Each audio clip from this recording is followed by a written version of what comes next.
Hello viewers, मैं advocate Javed Ahmad स्वागत करता हूं आप सभी का अपने यूट्यूब चैनल में। आज का ये वीडियो मैंने क्रिएट किया है आपको एक्सप्लेन करने के लिए कि अब लॉकडाउन पीरियड ख़त्म हो जाने के बाद में कौन-कौन सी ऐसी चीज़ें हैं जो लीगली स्टार्ट हो चुकी हैं लीगल फील्ड में। क्योंकि लॉकडाउन के दौरान कोर्ट्स में जो वर्क चल रहा था उसके बारे में सभी को जानकारी है कि किस तरह से काम चल रहा था।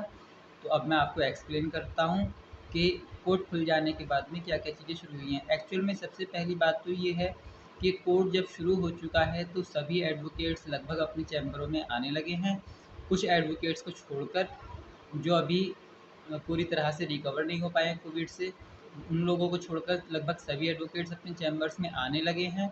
इसके अलावा आपकी जितनी भी लीगल प्रोसीडिंग्स हैं, आप उनके बारे में थोड़ा-थोड़ा अपने एडवोकेट्स के टच में रहिए, क्योंकि कुछ क्लासिफ़िकेशंस ऐसे हैं केसेस के जिन्हों में काम होना शुरू हो गया है और कुछ क्लासिफ़िकेशंस ऐसे हैं जिन्हों में अभी काम नहीं हो रहा है।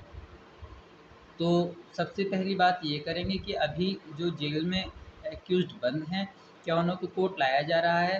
तो अभी तो ये प्रक्रिया शुरू नहीं हुई है।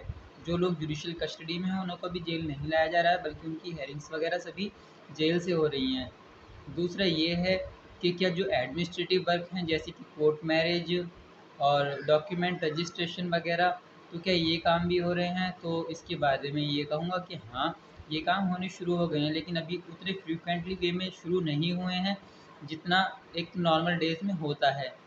तीसरा ये क्या अगर हम कोर्ट की प्रोसीडिंग्स जॉइन करना चाहते हैं या फिर कोई रजिस्ट्री कराना चाहते हैं या मैरिज रजिस्ट्रेशन कराना चाहते हैं या कोर्ट मैरिज के लिए अप्लाई करना चाहते हैं, तो क्या किसी स्पेसिफ़ाइड चीज़ की रिक्वायरमेंट है? तो आपको बताना चाहूँगा कि कुछ ऑफ़िसेज़ में ये कर दिया है कि जो लोग वैक्सीनेट हो चुके हैं, सिर्फ़ वही अपनी किसी वर्क के लिए अपीयरेंस दे सकेंगे। जिन्होंने अभी वैक्सीनेट नहीं हुए हैं, वो नहीं आएँगे। लेकिन मोस्टली ऑफ़िसेज़ अभी चल रहे हैं जिनमें ये सब चीज़ों की ज़रूरत नहीं है, लेकिन मास्क रिक्वायर्ड है हर जगह पर जाने के लिए। टेम्परेचर चेक रिक्वायर्ड है, आपका टेम्परेचर चेक भी चल रहा है। तो अगर आप घर से बाहर निकलें तो एहतियातन तौर पे इस बात का ख़्याल रखें कि मास्क अपने साथ में रखें। अगर नहीं रखा है तो शायद आपको नया मास्क खरीद कर वियर करना पड़ेगा। लेकिन बहरहाल बिना मास्क के आप किसी ऑफ़िस में एंट्री नहीं कर पाएँगे। तीसरा ये है कि क्या अब स्मूथली वे में सभी चीज़ें होने लगी हैं, तो इसके बारे में मैं आपको बताना चाहूँगा कि नए केसेस की फाइलिंग अब थोड़ी-थोड़ी शुरू हो गई है। फैमिली कोर्ट्स ने फंक्शनिंग शुरू कर दी है अपनी, और अभी क्रिमिनल कोर्ट्स और सिविल कोर्ट्स ने अपनी फंक्शनिंग शुरू नहीं की है। फिज़िकल अपीयरेंस में भी थोड़ा टाइम लगने वाला है, लेकिन फिर भी थोड़ा-थोड़ा जुडिशियल वर्क शुरू हो गया है। तो आप इस बात के लिए चिंता ना करें। अगर आपका कोई जुडिशियल वर्क है इस तरह का जिसमें आप कोर्ट को एक्सट्रीम इमरजेंसी दिखा सकते हैं, तो आपको ज़रूर डालना चाहिए अपना मुकदमा, और आपके मुकदमे की सुनवाई भी की जाएगी। अगला सवाल ये है कि क्या अभी इस टाइम पर हाई कोर्ट में जो प्रोसीडिंग्स है वो हो रही हैं? तो मैं आपको बताना चाहूँगा कि अगर आपकी प्रोसीडिंग्स का ऐसा नेचर है कि आपको क्विक रिलीफ चाहिए, यानी कि अभी आपके मुकदमे की सुनवाई जल्दी होना ज़रूरी है, तो आप अपनी मेंशनिंग करा सकते हैं। हाई कोर्ट ने एक नया लिंक क्रिएट करके दे दिया है जिस पर आप अपनी अर्जेंसी के बारे में बता सकते हैं। उस अर्जेंसी को एडमिट हो जाने के बाद में आपकी लिस्टिंग 2 से 3 दिन में हो जाएगी। 2 से 3 दिन की लिस्टिंग होने के बाद में जो आपका क्विक रिलीफ़ है वो आपको मिल जाएगा। बशर्ते कि आपका रिलीफ़ जो आप सीक कर रहे हैं वो वास्तव में ही अर्जेंट होना चाहिए। अगर अर्जेंसी नहीं है कोई, तो आपकी पिटीशन को कंसिडर नहीं किया जाएगा। अगला ये है कि क्या क्वैशिंग प्रोसीडिंग्स को अर्जेंसी के बेसिस पे देखा जा सकता है?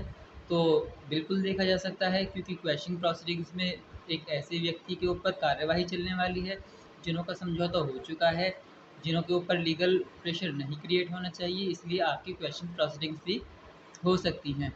कि डाइवोर्स प्रोसीडिंग्स चल रही हैं, डाइवोर्स प्रोसीडिंग में अर्जेंसी है, क्योंकि लिबर्टी ऑफ लाइफ से जुड़ी हुई है, इसलिए आप डाइवोर्स प्रोसीडिंग्स भी चला सकते हैं। क्या कंटेस्टेड डाइवोर्स प्रोसीडिंग हो रही हैं? कंटेस्टेड डाइवोर्स प्रोसीडिंग अभी नहीं हो रही हैं, क्योंकि इनका परिणाम 1 दिन में या 2 दिन में या 1 साल में नहीं आता है। ये लंबी प्रक्रिया चलने वाली चीज़ें हैं, तो इनकी प्रोसीडिंग्स अभी नहीं चल रही हैं। लेकिन अगर आपका म्यूचुअल कंसेंट डाइवोर्स है, आपकी अर्जेंसी कोई है, तो आपकी प्रोसीडिंग्स हो जाएँगी। तो उम्मीद करता हूँ कि आपको जो इन्फॉर्मेशन मैंने आपको प्रोवाइड कराई है, आपको पसंद आई होगी।